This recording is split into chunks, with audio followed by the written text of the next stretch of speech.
התלמוד היהודי מספר ש10 קבין של יופי ירדו לעולם. 9 הלכו לירושלים, ו1 לשאר העולם. ואני חושב, כמו הרבה אחרים, שכל 9 קבין של יופי האלה שירדו על ירושלים הגיעו לנשמה אחת. ובווידאו הזה נעיר ונזכור אותה דרך הפסמים שלה.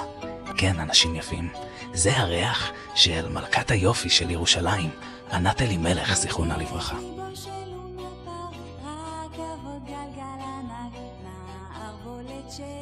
ואגב, כמו שהתלמוד מתכוון באמרה הזאת ליופי פנימי ואור רוחני הרבה יותר משהוא מתכוון לעיניים כחולות או שיער בלונדיני, גם אני אתכוון לזה כשאשתמש במושג יופי בהקשר של ענת. פינץ' במסך לצפייה במסך מלא, ומתחילים. לפני 41 שנה, בשנת 1974, ענת אלימלך נולדה, וכבר מהרגע שהיא באה לעולם, היא הייתה מטאור עצום בשמי ירושלים. המשפחה הבינה מיד שמדובר בכוכבת גדולה, כי כבר בחדר הלידה, המילדות העידו על נוכחות קסומה ורקה שהתינוקת הבובה העירה בחדר, ושהרוגע הזה והקסם נשארו גם באוויר אחרי, עוד לפני שהדמות שלה הייתה קבועה בפרסומות בכל בית בארץ, ועוד לפני שהתמונות שלה היו מחייכות מכל המגזינים ברחובות. הסביבה שהכירה את ענת, או אפילו רק עברה לידה, הייתה מופנטת מהקסם והרכות של הברבי הירושלמית. הנוכחות שלה במסדרונות בית הספר, עוד ביסודי, הייתה קסומה ומרגיעה, ועד היום, כמו אז, תמונות הסיום שלה שתלויות על הקירות בגילו ג' ובמקיף, מעוררות התרגשות וגאווה בתלמידים ובתלמידות שבואים מרותקים ביופי הפלאי הזה שלמד איפה שהם לומדים, וענת הייתה רגילה לזה שבואים ומחמיאים לה.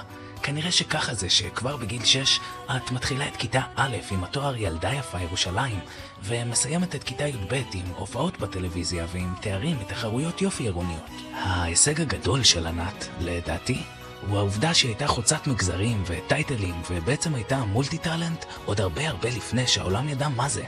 כן, אז ב-90s, בעולם של מיכל ינאי כמלכת ילדים, נטלי עטיה בדוגמנות וסיגל שחמון בטלוויזיה, ענת הייתה היחידה ששיחקה בכל המגרשים והתקבלה באהבה גדולה בכולם. הגדולה שלה הייתה תמיד לזכור מאיפה היא באה ולהאיר את הערכים והעמידות שהיא מאמינה בהם, כמו למשל התשובה שנתנה כילדה בת 23, כן? למראיין דן שילון. למשל לצבוע את השיער הציעו לי. לא הלכתי לתחתונים וחזיות, לא עושה את זה. אני לא עושה משהו שיביך אותי או שאני ארגיש במצב לא נוח. יכול להיות שבחרת במקצוע, לא נכון? עובדה שאני, זאת אומרת, למרות הכל מצליחה. אז איך אתה מסביר את זה? זאת אומרת שאפשר להצליח גם לי להתפשט? והפרסומות, עוד מעט יחשבו. או הקריאה שלה כחיילת בחיל הרפואה, קריאה שרלוונטית גם בימים האלה. ואפילו התשובה שלה לשאלה המעריב לנוערית, מה המאכל האהוב עלייך, נוצצת מאוד בין התשובות הגנריות של המבורגר, צ'יפס או פיצה, שהיו מזוהות מאוד בימי ה-90s הזוהרים.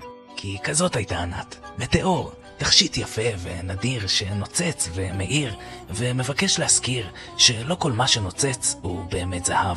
זה יופי מבפנים, בערכים שהופך אותך לכוכב, בנוכחות, בחמלה וברצון לעזור, באהבה שנשארת דולקת גם כשכבר לא רואים את האור.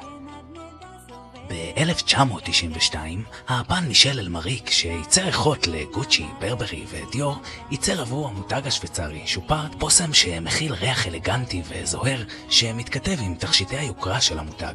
השם קזמיר נלקח מקשמיר, האזור המרהיב בצפון הודו, שנחשב סמל ליוקרה ולרכות אינסופית. כן, בדיוק כמו בד הקשמיר שאותו מייצרים מהעזים שחיות שם. השם של הבושם רומז שהריח הוא מנחם ונעים, בדיוק כמו להתעטף בבד קשמיר או באיזה צעיף יוקרתי ורח. ואכן, הריח הוא מסע למזרח דרך תבלינים, צבעים, קטורת וזהב. הוא אוריינטלי, חם ונעים, ועם כמה שהוא נוכח, הוא עדיין נשאר עדין, עם וניל מטובל ועץ משקרים שרוקדים וזוהרים על האור. יש שיגידו ריקוד קצת משוגע, ריקוד של אישה לבדה בחגיגה, שרוקדת ומאירה, כי יודעת ומאמינה שרק ביופי ובאומנות בוראים בעולם אהבה. הבקבוק של קזמיר מעוצב בהשראת כיפה זהובה, שלמעשה זה סמל ישיר לנוף היוקרתי של המזרח הקסום. אבל בואו, כיפת זהב, כמו ענת, יש יותר סמלי מזה לירושלים? ללא ספק, הבוסם הזה, הייחודיות שלו, העובדה שהוא נוצר בהשראת תכשיט ומייצג רכות, חמימות וזוהר, וההבנה שהוא נברא בשביל לעטוף אותך במין שובל שישאר בחדר גם אחרי שאתה עוזב, כבר מספיקה כדי ללמוד על היופי של ענת ולהבין אותה דרך הריח שלה, כי זה היה בוסם החתימה שלה, ריח שמייצג נשיות עדינה עם עומק רגשי. שונה מאוד בנוף בין בסמי האופיום של אז שביקשו לעורר פרובוקציה בנשיות. אבל בדיוק כמו בקריירה שלה, גם לבחירת הפסמים שלה, ענת התייחסה ברצינות, ולא שיחקה רק במגרש אחד, אלא השתמשה בריחות שונים לסיטואציות שונות. הבוסם השני שלה על המדף, שהיה בעיקר לאירועים מיוחדים, הוא אנג'ל של המעצב התיאטרלי תיארי מוגלר. מוגלר גדל בצרפת וכבר מגיל צעיר נמשך לצבעים, לאורות ולריחות של דוכני היריד השמחים בעיר שלו. הוא רצה לרקוח לתוך בוסם ריחות שספג שם כמו קרמל, צמר גפן מתוק, עוגות ושוקולד, כאלה שיעוררו רגש עם ריח שיתפוס גם את הלב ולא רק ימשוך את האף. החזון שלו היה ליצור ריח של פנטזיה, בוסם תיאטרלי ושמח, אבל שהכיל סיפור של ילדות בודדה בין דוכני היריד. בוסם שיעטוף אותך בקסם של תמימות ונוסטלגיה, אבל יישאר בתוך העולם של הזוהר הבימתי והתיאטרלי, כזה שמזוהה מאוד עם מוגלר. הבוסם הזה פורץ דרך, והיה הראשון שהכניס גורמנדי שוקולדי מתוק לעולם היוקרה. הבקבוק שלו, שמעוצב כמו כוכב תלת-מימדי, מבקש להישאר כמו תכשיט על המדף ולהיות כמו מזכרת תמידית. במקרה של ענת, השם, העיצוב והריח של אנג'ל מסמל מאוד את הצד הבימתי שלה ואת הסיפור של ענת ככוכבת ילדים שעתיד היה להיכתב בפסטיגל 97. למעשה, זה לכאורה מקרי, אבל בהחלט מיסטי. כשחקרתי על הסיפור לריח של אנג'ל, לא יכלתי שלא לחשוב שכנראה בלי מודע, הריח והטבים של הבוסם נתנו לעוזי חיטמן, זיכרונו לברכה, את ההשראה כשכתב והלחין לענת את בלרינה, השיר שלה לאותו פסטיגל.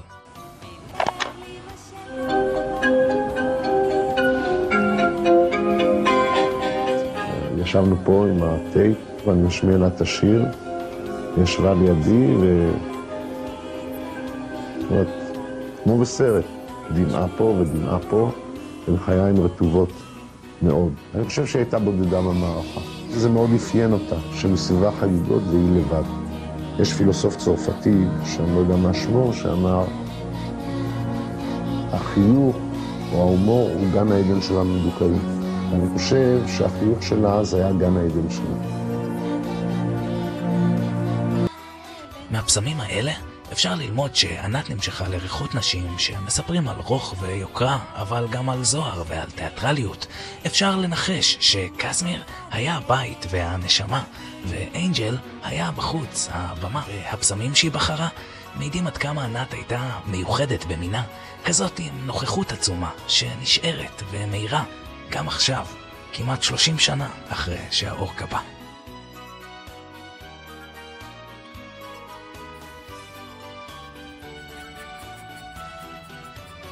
ואני רק רציתי לשיר,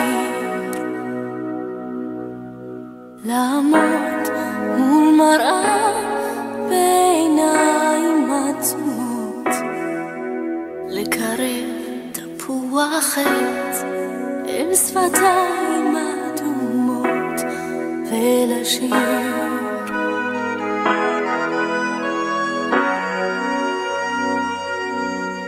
בתריסים מוגפים ובדלת נעולה, עטופה בסדין ובמטפחת